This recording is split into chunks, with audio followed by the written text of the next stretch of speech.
All right, well, welcome everybody. It's a different Zoom meeting. I can't actually see everybody at the exact same time, but it's good. Welcome to the inaugural Canadian Geophysical Union seminar series day that's going to continue on through the rest of this summer.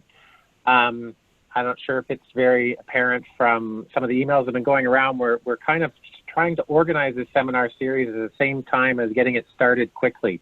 So I will say that not 100% of the seminar series is actually yet organized. We expect that to kind of come together over approximately the next week when we can share a full schedule with everyone and confirm everyone that will actually be making a presentation. And then that we'll make sure that we communicate that out to the entire membership. Daryl Kwong is on here. He's our intern that we've hired for this summer to help us put this together. But beyond that introduction, I'm going to turn it over to the hydrology section president, Dr. Claire Oswald, who is going to chair today's first seminar session.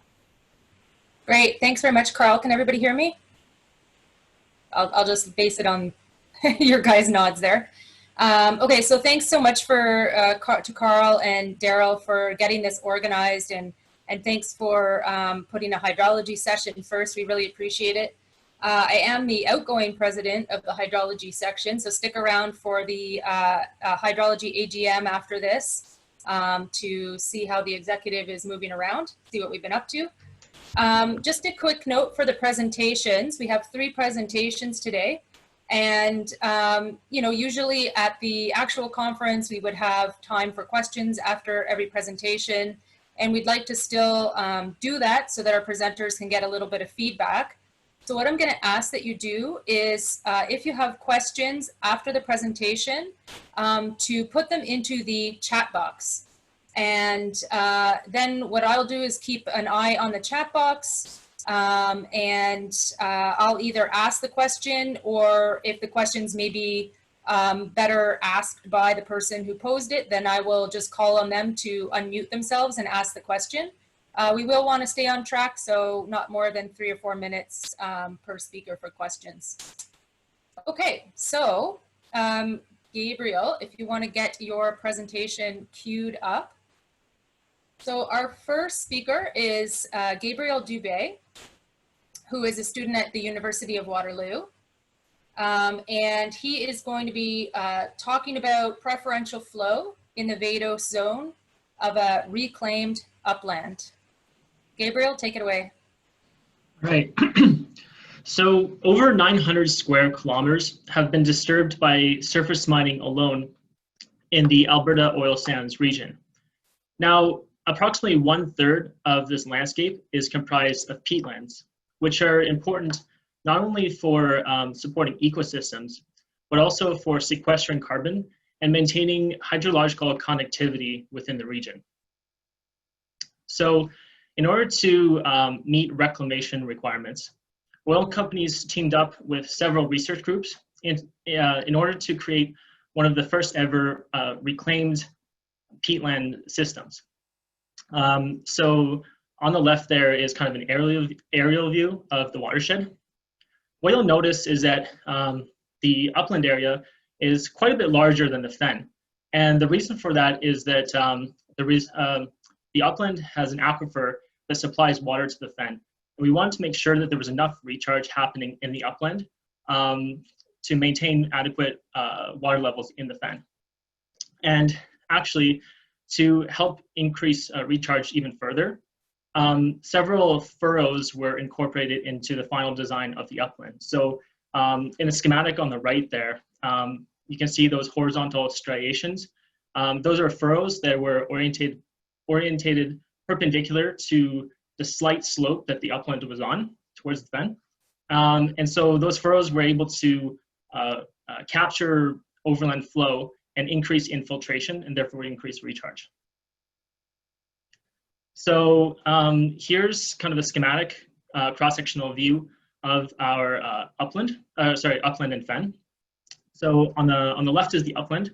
That kind of beige material there, that represents the tailing sand, which it's a waste material but it turns out it's really useful for being used as an aquifer, and it's available. So that's why it was used.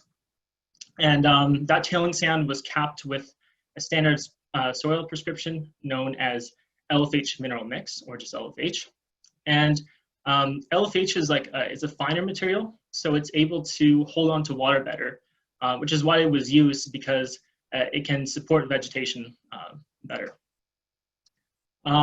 So one of the major issues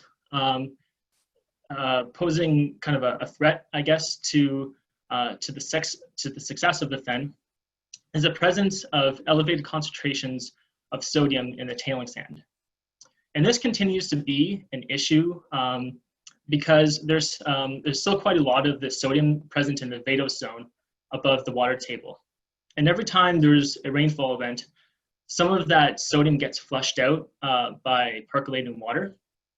And that sodium makes it down to the water table and then through the peat in the fen, and eventually it makes it to the surface where it poses a risk to plant health there. In fact, we've already noticed some die-off happening in certain regions in the fen and earlier desiccation periods. So my research is focused at looking at infiltration patterns in the vadose zone, specifically through the sand. And the reason we're interested in that is that typically it's assumed that a wetting front after a rainfall event kind of goes forward in the uniform fashion, which would basically leave the whole upland flushed uniformly. But we could also be getting preferential flow. And preferential flow would essentially flush some areas of sodium from sodium, but areas between those preferential flow patterns would not be flushed as much. So that would give like a lower flux of sodium towards the fen, which is good, but sodium would probably end up being more persistent in the upland, and that flux of sodium could happen over a longer period of time, meaning that there would be stress on the plants for a longer period of time. So there's two main types of preferential flow.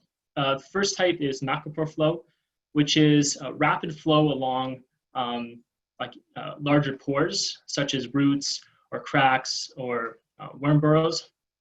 But we don't really expect that to be a major process in the tailing sand. It could be happening in the LFH, but in the tailing sand, there aren't really any roots or cracks. It's a fairly homogeneous material. So it could be happening to some degree, but wouldn't be very prominent. However, there is a second type of preferential flow called finger flow, which is unstable flow that can be caused by a number of different processes. The first is if the porous media is water repellent, then finger flow can happen. If there's air compression ahead of the wetting front, it can cause that. And then it's also been observed to happen when there's fine over coarse, soil layering. And all of those factors could be happening, could be causing finger flow in our system, because the tailing sand is slightly water repellent, and we do have like a finer LFH placed over a coarser tailing sand. So in order to investigate infiltration patterns in our upland, I undertook a dye tracer study last year. So I applied 20 millimeters of dye over a 4-hour period. And then the next day I began excavating the vertical soil face every 10 centimeters throughout the dye plot. So here are some results.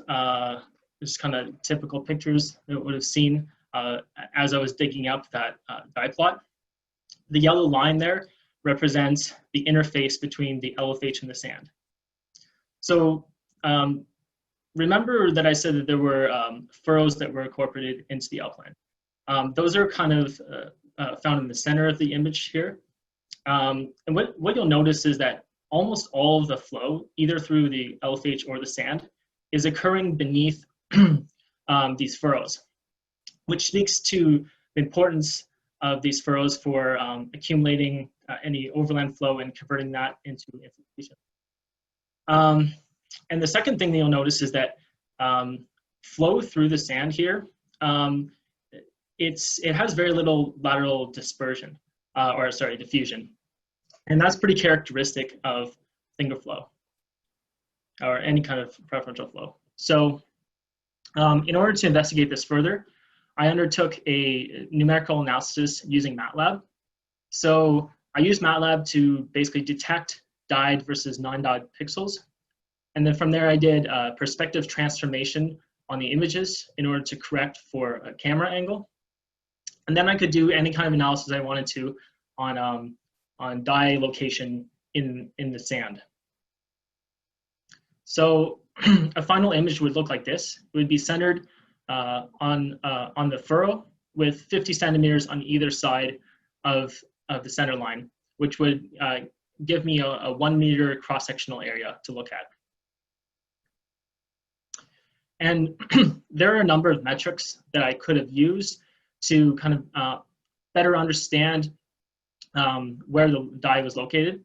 But I think one of the most telling ones was I looked at how much of the dye was located within 25 centimeters of the furrow center line. And I found that 92% of the dye in the sand was located within this margin. And this doesn't really speak so much to preferential flow necessarily, or finger flow, but it does tell us that these furrows are very important for kind of directing flow beneath themselves. And the second kind of set of metrics that I looked at was finger geometry. So I found that the maximum finger width was 20.9 centimeters, but the maximum finger depth below the LFH was, I believe, 65 centimeters. And what that's telling us is that the flow is able to reach great depths without really spreading laterally at all. And again, that's kind of representative of preferential flow. And to supplement that, I also did a dye coverage analysis, and I found that it rarely exceeded 6% throughout the sand, regardless of the depth I was looking at. So very, very little lateral dispersion. And to conclude, what I found was that the vast majority of flow through the sand occurs beneath furrows, and that flow occurred in the form of finger flow with limited lateral spreading. And what this means for the long-term, I guess, success of our fen is that there's probably lower sodium beneath these furrows. There's more flushing happening there. But the regions between the furrows won't really see so much sodium flushing. So the flux of sodium towards the fen will be probably lower than if uniform flow was happening through the sand. But that flux might extend for longer than we were expecting. And I'm hoping that this research, along with other research that I'm doing, will help influence models that are currently being developed for modeling how the fen will develop in the future. And I also hope to be able to make some recommendations for improving the designs of these watersheds, such that we can make better reclaimed fens in the future. Thank you.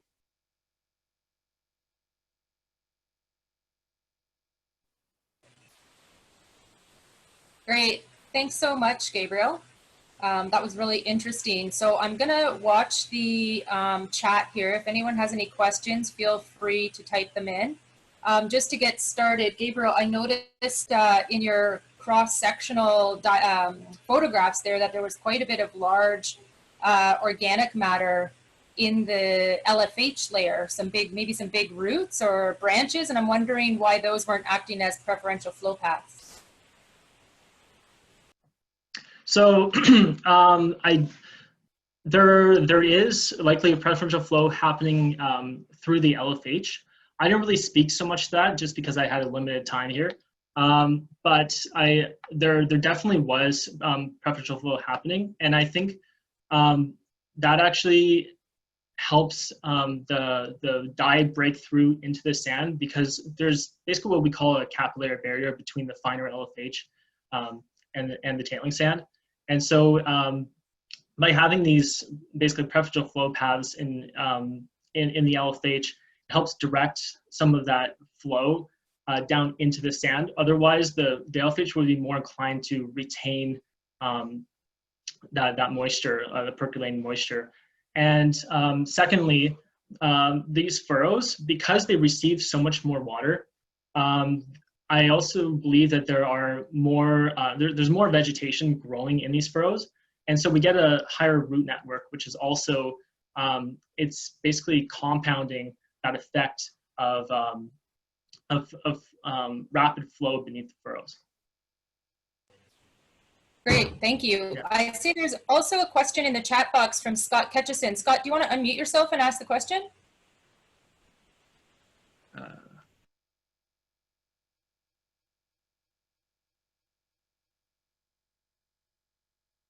Yeah, so he says, neat study and good talk. These recently constructed ecosystems can change a fair bit in terms of the hydrophysical properties of the reclamation materials, among other things. How might the system evolution impact your findings over the next 5 to 20 years? Will the furrows remain effective recharge zones? Well, for the furrows, we've seen some of them filling up in the back of the upland. So I'm actually going to be doing some further lab tests to see, not looking at the rate of these furrows infilling, because I don't know if I could adequately describe that, but I want to look at what a flat upland would look like and how that would influence recharge. I believe what we'll see in the end is probably a more uniform flow happening as the LFH weathers will get more easily, I guess, more breakthrough into the sand and less localized.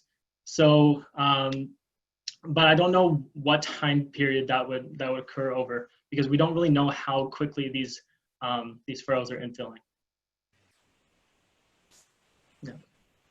Okay, thanks so much, Gabriel. That looks like all the questions for now. And Scott, I noted your comment that you couldn't unmute, so that's fine. Maybe attendees aren't able to unmute, so myself or the next speakers will read the questions.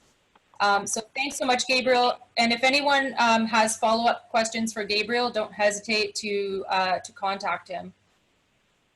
Okay, so we're going to move on to our next speaker. So Matt, if you want to get yourself queued up and share your screen, that would be great. All right, it looks like Matt is ready to go. And Matt, you need to, yeah, you unmuted? Okay, great. Okay, so Matt Chernos joins us. He's affiliated with McDonald Hydrology Consultants. And he's going to be talking about high runoff areas during peak stream flow in the Canadian Rocky Mountains. So Matt, take it away when you're ready. Awesome. Well, thanks again to CGU for having us and organizing this. It's great that we can share a lot of this stuff, especially given what's going on in the world.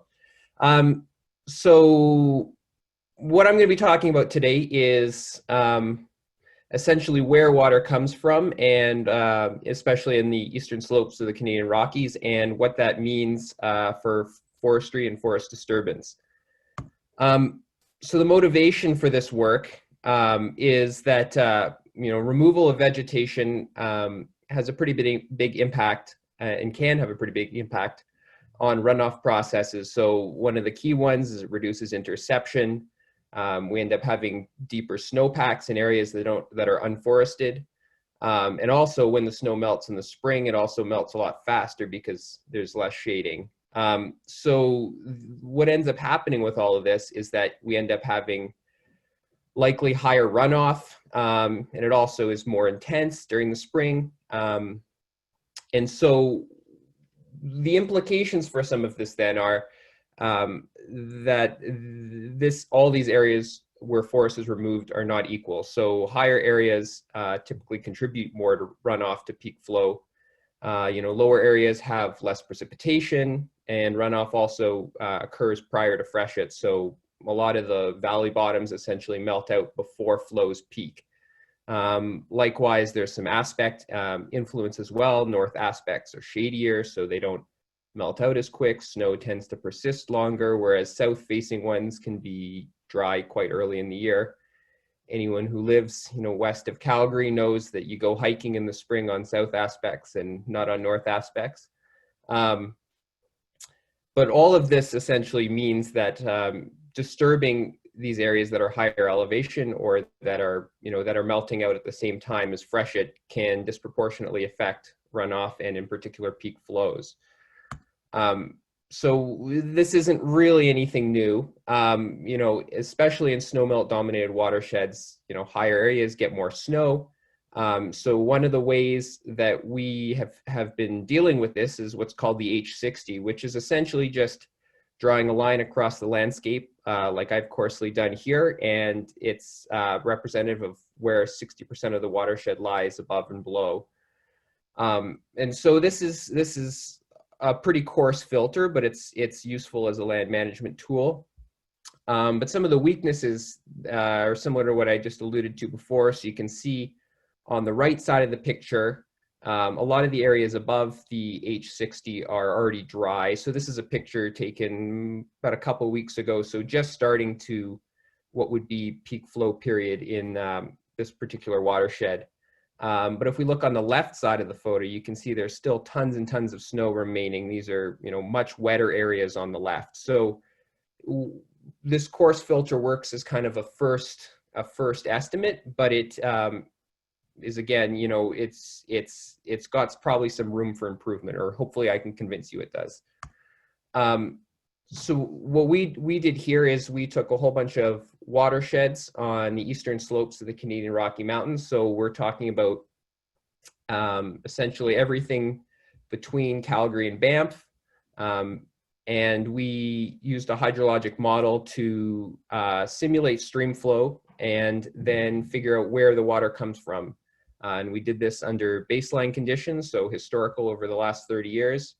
And also made some projections for the coming century. So there's a lot of subbasins in this, and there's a lot of results to show, but I'm going to focus in on two particular ones: 3 Point Creek, which is a relatively flat, low elevation area, and the Highwood River, which has got some of the biggest mountains in these front ranges. And much higher precipitation than 3 Point, just as two test cases. There's nothing particularly special about them. So the hydrologic model we used is kind of a pretty standard HBV model. It's been applied in lots and mountainous environments. And we used Raven to model it, or as the framework, which is an excellent tool if you're not familiar with it. Highly recommend. And we simulated a pretty large area, 8 major watersheds. And one of the keys with this work is we wanted to use a single parameter set, which I'll go into a little more in a minute. But the idea with that is that, we want everything to kind of be smooth across the landscape, so that the effects of removal in one are the same as another. And again, we ran this under historical conditions, which I'm calling here as the baseline period, which is essentially the last 30 years. And then we ran it for a 30-year period in the middle of the 21st century. And just as a general aside, the temperatures are going to increase quite substantially, or projected to increase about 2 to 3 degrees, depending on the month and the actual site. Each one of these lines would be a different subbasin, essentially, in the eastern slopes. We're also projecting things to get quite wetter in this part of the world, except for during the summer months, July and August, where things are going to get drier. So one of the key points with modeling and hydrologic modeling in general is model calibration. So there are certain parameters that need to be to be estimated to fit stream flow observations to simulations. And this is a pretty loaded concept that, I mean, I can answer questions if people want to dig into it too much, but the key point with model calibration is that it's really important to ensure that your process representation is good, so that we're simulating how water moves through the soil, how lapse rates are working, all those sorts of things. So for this type of calibration, it's really key to pull in as many different data sources as possible. So in this case, we had lots of climate stations, we have snow pillows, we have some observations of interception and that sort of stuff. And it's key to bring all those things together to make sure you're right for the right reasons. And then the second part to that, to ensuring you have any confidence in what comes out of your model, is checking model outputs with independent observation. So, we had this is a fairly large study area, so we had, quite a few, I think in the range of 20 climate stations that were not used in the model, so we can use them to check outputs independently. We also had snow pillows, we have precipitation data sets, all sorts of things. And then of course, we also have stream flow measurements, so we can make sure that our measurements from these Water Survey of Canada stations correspond to what we're simulating. And in general, the model had pretty strong performance. Verification values for daily stream flow were about 0.6 to 0.8 and 0.7 for the larger watersheds. So in general, we have good confidence in it, and hopefully we're right for the right reasons based on that, we're also getting precipitation and air temperature right as well. So once we had confidence in the model, the first step is to identify what exactly is the peak flow period. And so for this study, we've called it essentially the timing when 4 out of 5 years would experience their peak flow. And then these are just density plots over the 30-year period. So for 3 Point Creek here, this is again the flatter site. We're finding that the peak flow period is pretty long. It's these dashed lines are going to represent the range of peak flow periods from the quantiles. And essentially we're saying basically any time from late April through to September could be the peak flow period. So, just having a quick gander at the hydrograph, it's very variable. And then conversely, in the Middle Highwood River, which is the much higher elevation site, much more snowpack dominated, this peak flow period's quite constrained. It's a pretty tight correlation here, or area here, sorry. And it's mainly constrained to, it's a really strong snow melt signal is the key here. So it's pretty much the month of June is, when almost all of the peak flows happen. I'll come back to the climate change stuff in a little bit. So another way of looking at this is, again, looking at the hypsometry. So, what elevation bands is runoff coming from during this peak flow period? And in 3 Point Creek, which is, again, it's got less high elevation areas, most of it is lower elevation, we see pretty low runoff values, but generally rising with higher elevations, though rising non-linearly. Conversely, in the Middle Highwood, we see, again, lowest runoff at low elevations, rising pretty quickly to about 22 or 2,300 meters. But the highest elevations actually don't really contribute that much runoff to peak flow periods. And that's because, it's very cold up there. Snow will persist well into July and stuff. So the snow that's melting out at the highest elevations is melting out long after peak flows have happened. Just, I also want to flag here, these dashed lines here are the H60. So this is our coarse filter about what areas are sensitive. Another way of looking at this is, we've mapped it out here. This is the Middle Highwood River again. So not only is there an elevational gradient here, there's also a precipitation gradient. So along the continental divide here, we tend to have much higher precipitation. than when we get out onto, you're almost on the prairies at the eastern end of this map here. So again, the H60 captures some of that, but it doesn't really capture the fact that the west side of this watershed is much wetter than the dry, meaning it probably contributes more to peak flow. Conversely, here is just looking at our more flat 3-Point Creek, not flat, I should say, but less relief.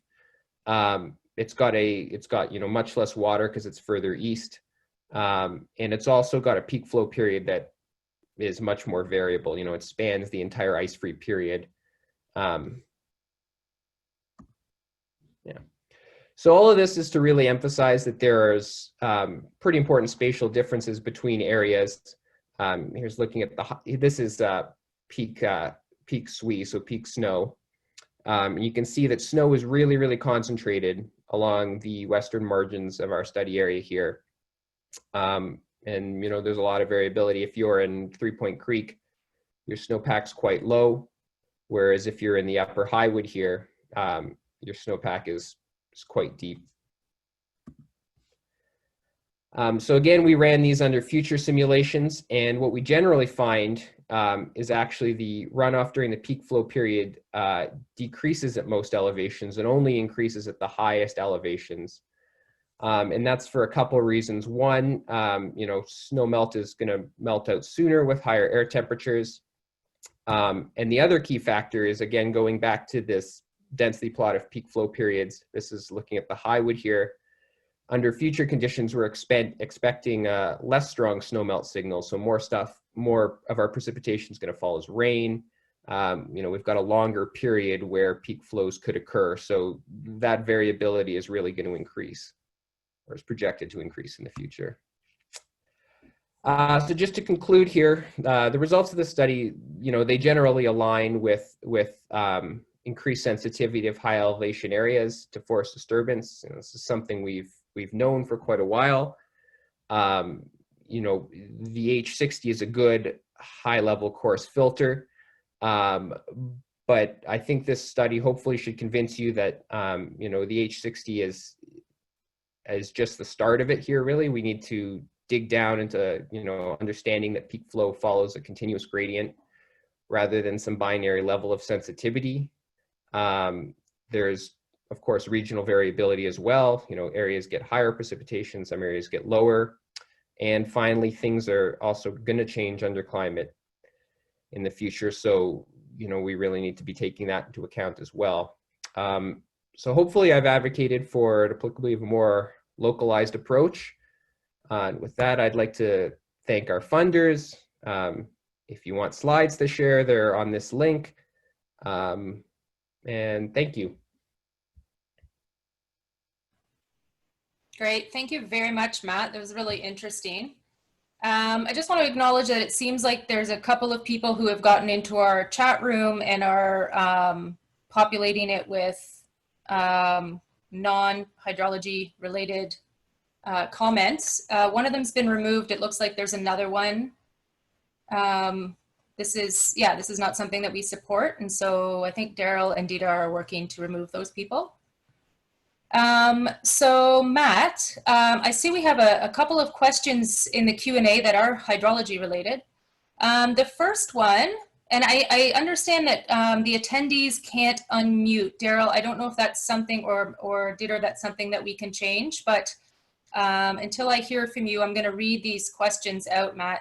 The first one there from M. Compani: were the surface coverage and other watershed parameters the same above and below H60 for all watersheds? Surface water parameters? Was that, sorry? Surface coverage and other watershed parameters, were they the same above and below the H60 elevation? Yeah, so the model parameters would be global. The only things that would change would be land cover type. So for instance, this model takes into account, areas in the Alpine are unforested, so they don't have interception, and, prairie doesn't intercept the same way that, a dense forest would, for instance. So those parameters would change depending on the landscape. but there is no, the H60 wasn't overtly taken into account in the model. Elevation, of course, is the area is discretized based on elevation bands, but no. Okay. Hopefully that answered the question. Yeah, okay. And then Nick Canar has a question. He thanks you for the interesting talk. And then he says, for this region, over what time period was the model calibrated? The model was calibrated, I can't remember if I left it in one of these slides. The model would be calibrated from 2000 to 2010. I would have taken out that slide at these 3 stations here. So Okay. we had about 18 or 20 stations in total, and we would have used 3 of them for calibration and the rest for verification. And then Nick has a follow-up question. What can be some of the challenges with model calibration in this region of the Rockies that affect the model outputs or the results of your study? Ooh. We have time for another talk. I mean, I think there's lots. You know, it's model calibration has a lot of troubles. Like a lot of these areas have pretty varied topography and landscape and all those sorts of things. And there's also a lot of these areas where we don't really have a lot of good MET data as well, particularly at high elevations. You know, so that is particularly for this kind of study, it's a bit of a shortcoming. You know, I would love to have, you know, an array of sensors all at 2,000 meters, so I'm right at the H60 for every subbasin, but we only have that for a few locations. So I think data is probably the biggest one, making sure, you know, we know what SWE is at all these locations is probably one of the most tricky parts. Okay, great. Thank you so much. That was a really interesting talk. Okay. Thank you.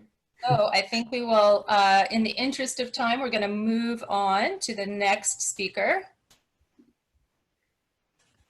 Okay, Colin, if you want to share your screen. Okay. Okay, so thanks. Oh, I'll wait for it to come up there, Colin. There we go. Yep. Okay, so so our next speaker is Colin McCarter, who's at University of Toronto, and he's going to talk about forest harvesting and mercury mobilization. Take it away, Colin. Thanks, Claire.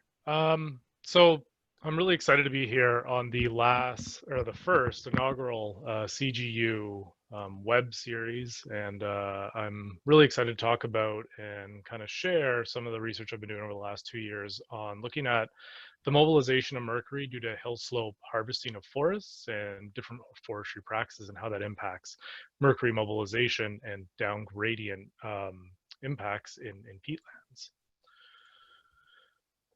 So on a landscape, lowland areas, and in this case peatlands, are fed by the uplands for much of their water as well as nutrients. But there's a very contrasting conditions between uplands and peatlands. Uplands are really dominated by mineral soils. They're typically oxygen rich, nutrient rich, have relatively available carbon, and predominantly have inorganic mercury. Peatlands are very different. They're dominated by organic soils. They're considered nutrient poor, and the carbon is typically recalcitrant or not really available, as well as they're deeply anoxic, and they can have significant concentrations of methyl mercury within these systems.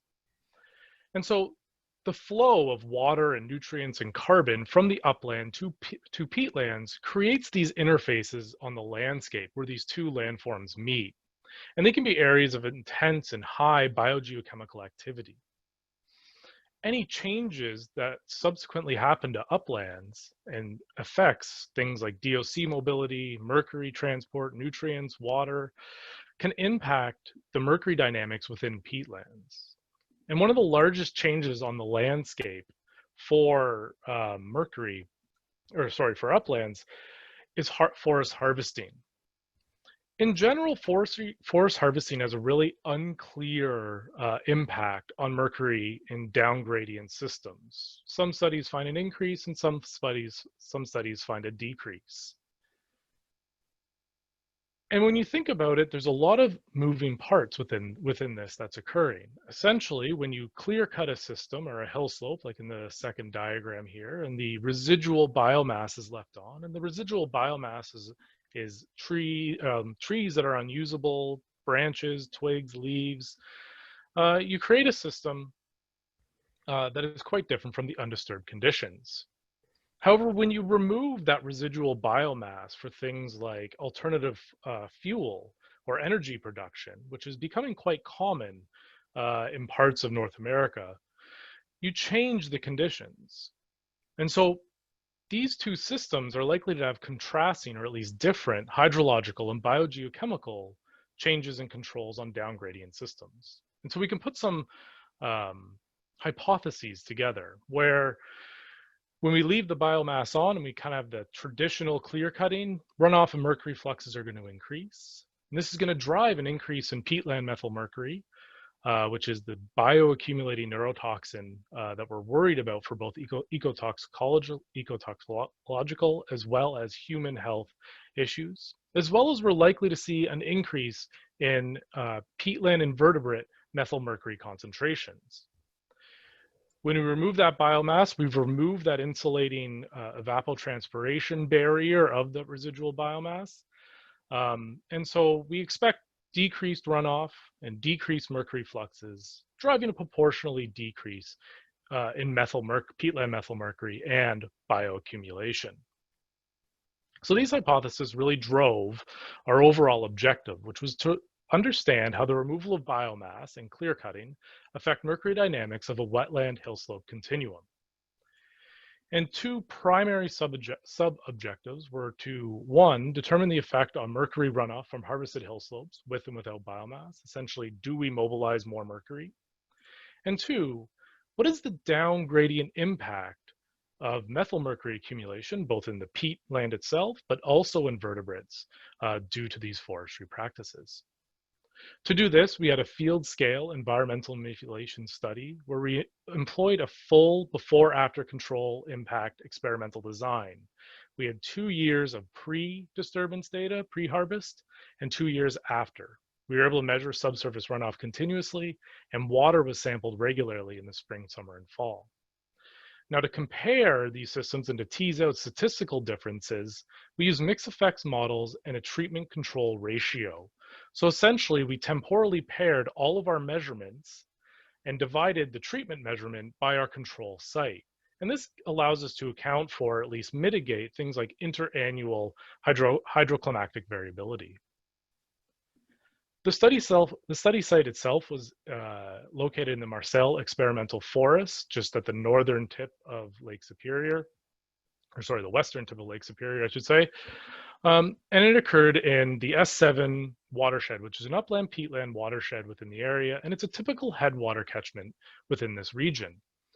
On the hill slope, we had 3 different sites: a unharvested control site, a biomass left site, and so this is where the residual biomass was left on the site, and our biomass removed site, where the residual biomass was removed. And so this was large branches, unused timber, and things like that. Smaller debris remained on this site. And you can see the hill slope here is a gently sloping hill slope, and it's comprised of a sand loam primary aquifer where the high permeability loam allowed for water to flow very rapidly through it, resulting in very little overland flow. And it was confined by this clayey loam till below it. And so almost all of the runoff was occurring within this sand loam, and it was collected by our runoff trenches, which were a relatively small area of our treatment blocks. So one of the most important things to understand when we're thinking about changes to runoff dynamic, or changes to hydrology and changes to mercury mobilization, is how the hydrology changed. And everywhere to the left of this black line is before harvest, and everywhere to the right is after harvest. And what we can clearly show once we normalize to our unharvested control is that Harvesting significantly increased runoff from both sites. And when we left the residual biomass on the site, we had a greater increase in runoff. These increases in runoff also increase the event runoff ratios post-harvest, meaning that the hill slope was more hydrologically connected post-harvest at both hill slopes. So we've shifted the hydrology quite considerably, producing 50 to 100 millimeters more runoff in some years. But what about mercury mobilization? So again, we have pre and post harvest. And here we're looking at these treatment ratios. So again, they are the treatment measurement divided by the control measurement for that same time. And this is the concentration that we're looking at for total mercury concentration in that subsurface runoff. So what comes out of the trench. And the other thing I want to point your attention to is these horizontal lines. They represent the pre-harvest mean and 95% confidence interval. And so in the post-harvest period, we are interested in deviations from this line. And what's very apparent is that concentrations significantly decrease post-harvest for total mercury, which was quite unexpected. But when we look at the total mass of mercury leaving the hill slope, we actually significantly increase the total load or the total mass of mercury leaving the hill slope, entering the peatland. So it seems that at least the impact of forestry of both sites was really driven by the changes in hydrology, these changes in runoff, rather than changes in the biogeochemical conditions. But mercury isn't the only thing that's going to run off of these hill slopes post-harvest. Nitrate is very common to be elevated post-harvest in many forested systems. And so again, we're looking at the same type of graph where we have our nitrate concentrations here in the ratio form, and they significantly increased post-harvest to being at times 60 times higher than the control site. And this, coupled with the increased hydrology and increased runoff, significantly increased the load of nitrate entering the peatland. So we've increased both the concentration of nitrate entering the peatland, but also the total mass of nitrate as well. So how does these two factors impact peatland methylmercury? Well, we had a significant decrease in methylmercury post-harvest at both our harvested sites. So you can see the solid phase methylmercury, so this is methylmercury bound to the peat.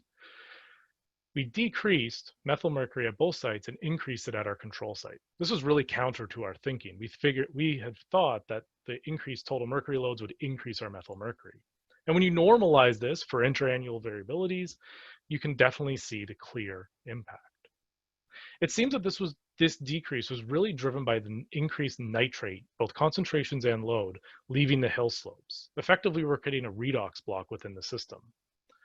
We're unsure whether or not it's from a net demethylation during nitrate reduction, or if you just have a blanket decrease in methylation because sulfate-reducing bacteria are no longer able to methylate mercury as nitrate-reducing bacteria shift the community. It's unclear and really requires further, more detailed research. But does this decrease in methylmercury actually show up in the peatland invertebrates? Do we see changes in bioaccumulation? And the answer is not really. So we have a wide variety of families here in terms of spiders and centipedes and worms. And we really don't see any clear systematic differences within the families. And when you lump everything together, you definitely don't see any clear systematic differences. Harvesting really didn't affect the peatland invertebrate concentrations of methylmercury. So if we go back to our conception and our hypotheses, well, we were actually pretty bang on with what's going to happen hydraulically. We're going to increase runoff, but also we were right that we were going to increase the flux. But when it comes to peatland methylmercury, we thought it was going to increase, and it actually decreased, quite surprisingly. And bioaccumulation didn't really follow peatland methylmercury. It didn't really change. This research really brings in a key new understanding that you have to look at and understand the nutrient transfer and transport when you're looking at the cumulative impact of mercury dynamics in down gradient systems. And this highlights why we might be seeing some of the variability in the literature. And it's because of this co-mobilization of both mercury and nitrate. And so with that, I'd like to invite questions, and thank you. Great, thanks so much, Colin. super interesting, near and dear to my heart. So we have a question here from, I think maybe it's Pete Whittington. What time has passed between whoa, wait a minute. Sorry, I can't see any of the Q&A right now. I don't know why. Okay. What time passed between treatments and invert sampling? Perhaps too soon to see a change in the bodies of the critters? Yeah, so the invertebrate sampling occurred throughout 2011 and 2012, so the year right after, and then the following year, 2012 and 2013. And most of these insects and invertebrates live for maybe 1 to 2 years. So we would have expected seeing a change that early on, but yeah, we're not really sure exactly why we didn't end up seeing a change. Okay. Let's see. Okay, in the Q&A box, I think Nick's comment is maybe about the previous talk, because he's talking about model applications. And then Nicholas Lavoie has a question in French. Oof, okay. Colin, do you speak French? We'll say no. I think that's the best way to put it. I can try and translate, or maybe Carl could, because I think his French is maybe better than mine. Sure. So Colin, does the work that was done by Hydro-Quebec about mercury accumulation in hydroelectric reservoirs, do you think that has a lot of translation into the type of work you're doing, or could it help your study? I think there's some translation. I know some of the work by Hydro-Quebec was when they actually flooded them and found a lot of changes in the mercury dynamics, and that's less so. But I am aware that there is some work that's more directly linked to forestry. So there's not a direct link, I would say, but there is some aspects that definitely link together. So yeah. Okay. Merci pour la question, Nicolas. Yeah, thank you, Nicholas. And then there's another, back to Nicholas Canard, there's another question. How further away from the study area do you find methylmercury transported? Yeah, this is a question near and dear to my heart. We weren't really able to set up to look for that. There was no real systematic transport-driven research. You know, it was kind of one well and then solid peat samples. It was within a few meters of the interface, so we're really not sure how far the methylmercury is transported within the peatland, unfortunately. Yeah. Okay. I think Great. Tim has one question too. Who does? Tim Duvall in the webinar chat. Oh, in the chat. Yep. Okay, I see it. Well, if you can see it, go for it. Yeah. So so Tim Duvall asked, do you have any sulfate data to go along with this? And Tim, yes, we do. The sulfate had a bit varied in terms of its response due to forestry. In the biomass left site, sulfate concentrations decreased. In the biomass removed site, sulfate concentrations remained approximately the same. However, loads by and large increased, but I don't think statistically significantly. So we were changing the sulfate dynamics, but it really seems to be overridden by the nitrate controls. We do have some other data that kind of goes along this with methylation rates and other things like that kind of suggest more to nitrate than sulfate controls here. Great. Okay. Thanks so much, Colin. I think that's all the questions. Okay. So I guess that wraps up our speakers for today. So thanks to the three of you for giving your talks. Those are all very interesting.